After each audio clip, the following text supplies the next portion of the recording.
It is the first T20 International live from Queen's Sports Club. It is Zimbabwe versus Pakistan.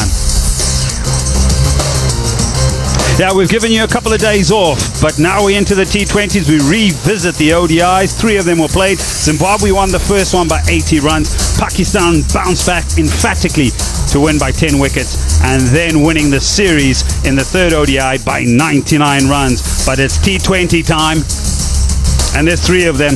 One today, the next one is on Tuesday, and the next one is on Thursday. It is a Sunday. The crowd has started to make their way in. There's a long line behind our commentary box to get into the ground. And we're so excited for this encounter between Zimbabwe and Pakistan, and so will that crowd. Deck chairs. I mentioned it is a weekend, so the young will be also in. It's a day off away from school. It's the weekend, and then into the workday tomorrow. We're playing on pitch number 7 today, and there's a look at it. It looks very dry, but it also looks quite compact. A few days ago, cloudy conditions, but the last 2 days we've had really hot, warm, dry conditions out here in Bulawayo. So on face value, it looks a pretty good one. Average first innings total on that surface is 155, batting first.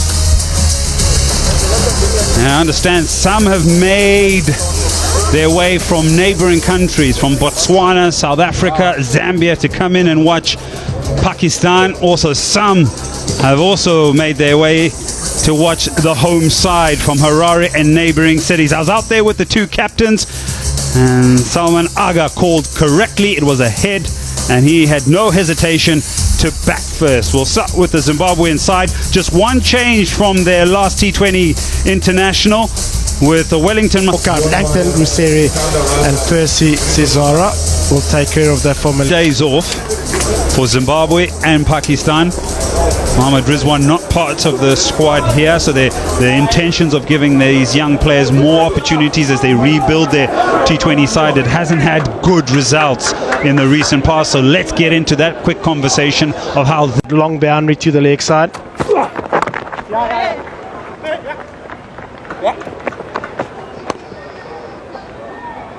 Yeah, good point. As much as you manage that, you've also got to decide where you bowl your spinners and your seamers. Oh, outside edge, and it's been put down. Chance gone a begging to end the over. That's 3 without loss. Just to give him that half a yard to the right, and would have been pretty regulation, and 2 hands would have helped as well. Swing of the bat. Thick outside edge. This one runs away for 4.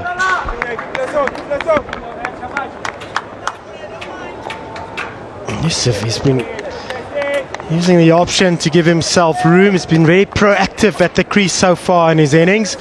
Once again, backs away, uses the bounce and pace of Muzarabani, up and over.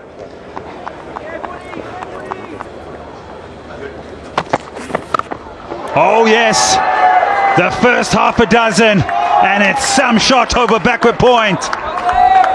Wow, we just talked about that being the longer boundary today, and that sort of strike from Yusuf made it look very close indeed.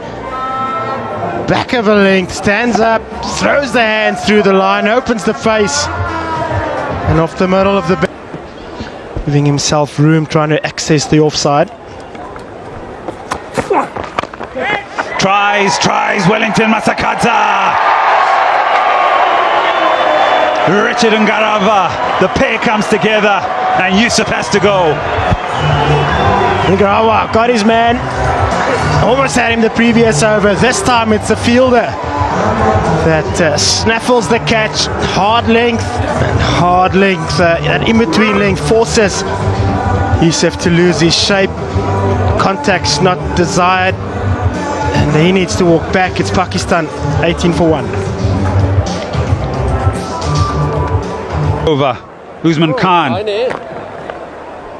was a bright shining light, one of the main performers in Australia. Different series for him play.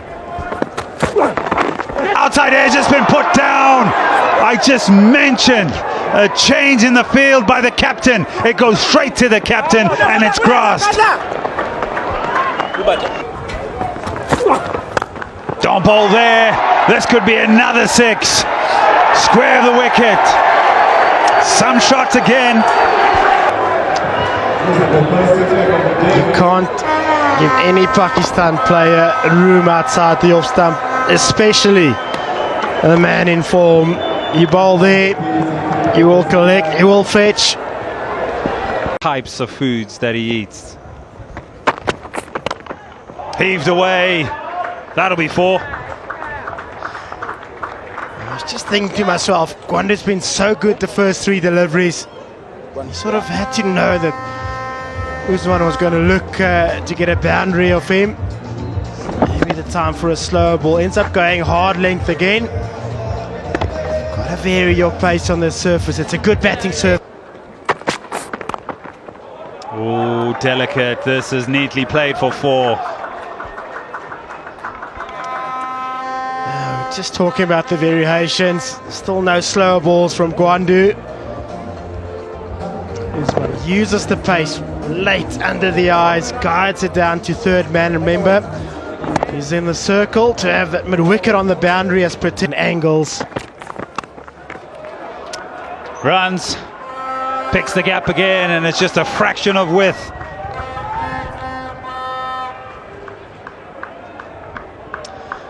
I said it a moment ago, can't be short to Sam Ayub. Can't be back of a length as well. He's got a knack of finding the gaps off the back foot. He's well aware that that man on boundary was very slim in his innings, Sam Ayub. Neatly played again, either side of the short third. Same result.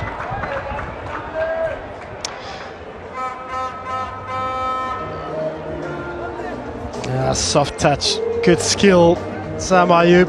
Even finer this time. He uses the pace, lets the ball in the air, and is that a chance? It is. Trevor Gwandu completes the catch. Pakistan lose their second. It's the big one. Yeah, it's a big scalp. And guess who? It's the experience of Mazakadza. The first one he bowled at Saim Ayub, he bowled it towards the leg stump, but this different, and he prevails. Couldn't get the elevation and force behind that stroke. Saim Ayub, good contribution at 24. It's 57 for 2 Pakistan. Bowled it even wider. That's in the air. This is going to travel. That's a 6.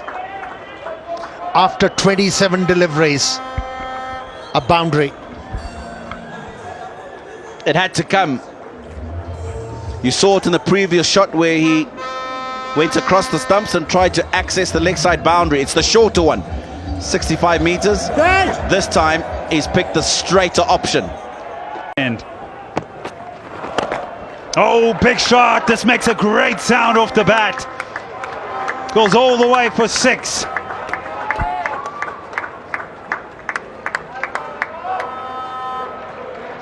Really good show of intent from Usman here.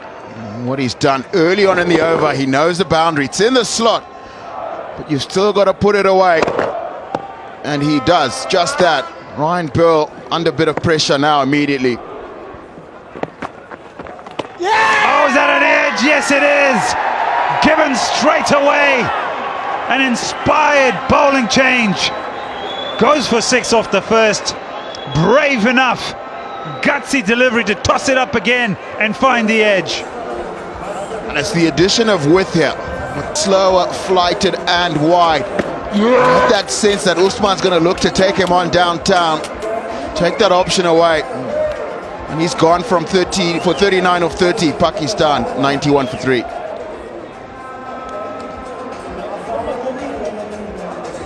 Pressure and the runs. In the air. Has that been taken? If it has, I think that's Dion Myers. They probably want to have a look at this. This is such a good effort from Dion Myers. This is umpire's going to ask whether this was a fair catch. So, legal delivery. Have a look at this. Different angle. So let's see if he gets the hands underneath it. I think he does. I think the fingers are underneath the ball there. I think that's some very good work here by Dion Myers. That'll see the end of Salman. And a wicket for Raza. And a good piece of fielding. And a well-rewarded phase of the game. Salman Aga goes for 13. It's 100 for 4.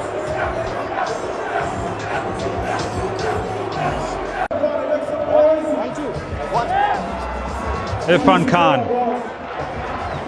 7 matches, again young into the international stage. His work is going to be cut out here because Zimbabwe are Involved, normally a good indicator.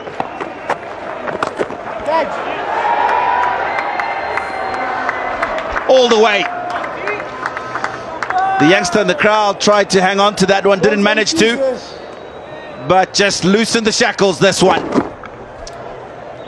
That will for so much needed for Pakistan. But on this occasion, a little bit straighter. First 2 deliveries were wide, protecting the short boundary. Punished when he went straighter.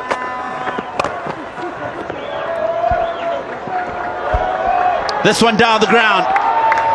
Gwandu gave chase. Running to his left from long on. What a good start to the 16th over. Tayyub Tahir decided it's time. Wrestle back initiative in this innings. Ground ball, well struck. A little bit quicker from Burl as well.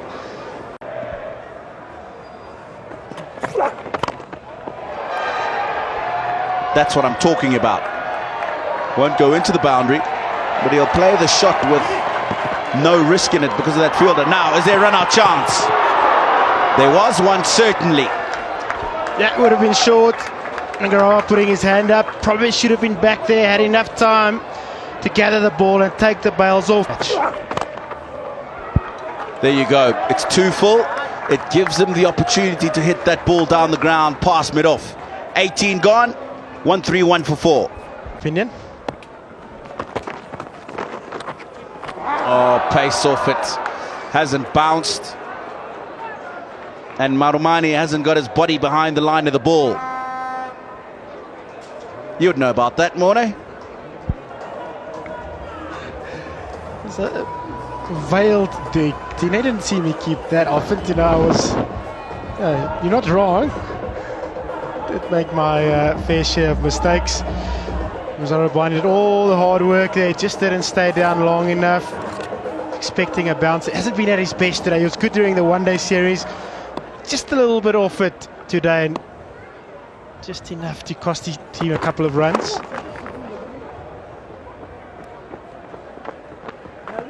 Actually had quite a tough day. Drop catch, missed the ball, hit him on the cheekbone. A couple of buys there, and it's one of those positions in cricket. Whenever you make a mistake, it's like a goalkeeper in football. You make a mistake, everybody knows. There's no hiding. Expected to stop every delivery. It wasn't easy, the last one that he missed, because it bounced a couple of times in front of him, and not always sure how it's going to react, but can make you look quite simple.